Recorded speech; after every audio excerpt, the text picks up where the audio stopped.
couldn't resist doing another video because it's just looking so beautiful. And the funny thing is, I have videos and pictures of how this looked before, when we didn't have the concrete pad, we didn't have the building here, we didn't have the trellis or the plants over here, we didn't have this porch, and we certainly didn't have this backyard here, this rose parterre that's just looking so stunning.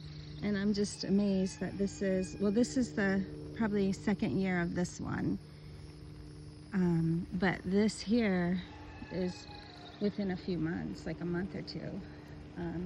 And so these are my beautiful roses.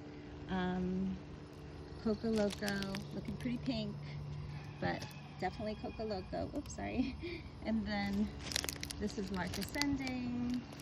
I'm not going to show you the ones with little blooms, but this is Charles Darwin.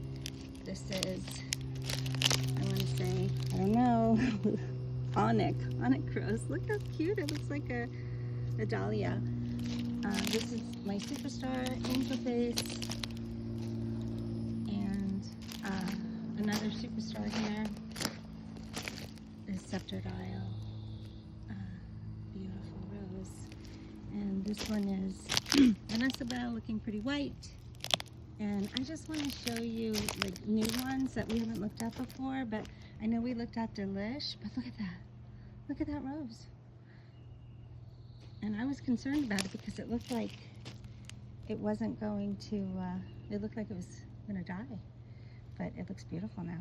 So I can't ever walk by this. This is gorgeous in person. I don't know if you can, it captures it on the camera, but this is a butterfly magnet and it's absolutely gorgeous. Vitex. New rose, and unfortunately it's mystery rose. Don't know the name of it. I'd have to go look back in like my old YouTube videos or whatever, or my website to see for sure.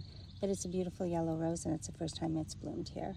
I'm super excited to show you. This is a new rose that I actually planted in the ground and then I took out because it was going to get too big. I didn't realize it was a climber, and so I put it back in a pot and I moved it over here, thinking I was going to put it up this trellis. And this one is Teasing Georgia, and it's a nice peach color. And I finally have more than one daylily at a time growing here. So this is one.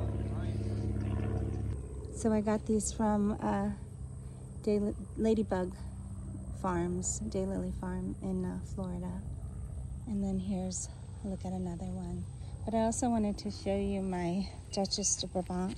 And look, oh, it's got a bug in it. I don't know if that's a good bug or a bad bug, but it looks like it likes the pollen in there. But anyway, this is the first time I cut this one back because it was growing like 6 feet tall. And they look beautiful. One day I'll get them all filled with roses, and so they won't be so sparse.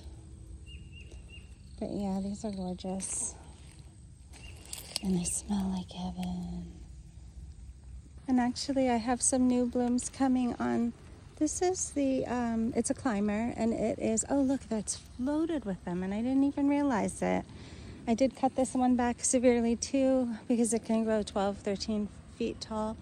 And this one is the General Store Rose, or Davis Store Rose, something like that.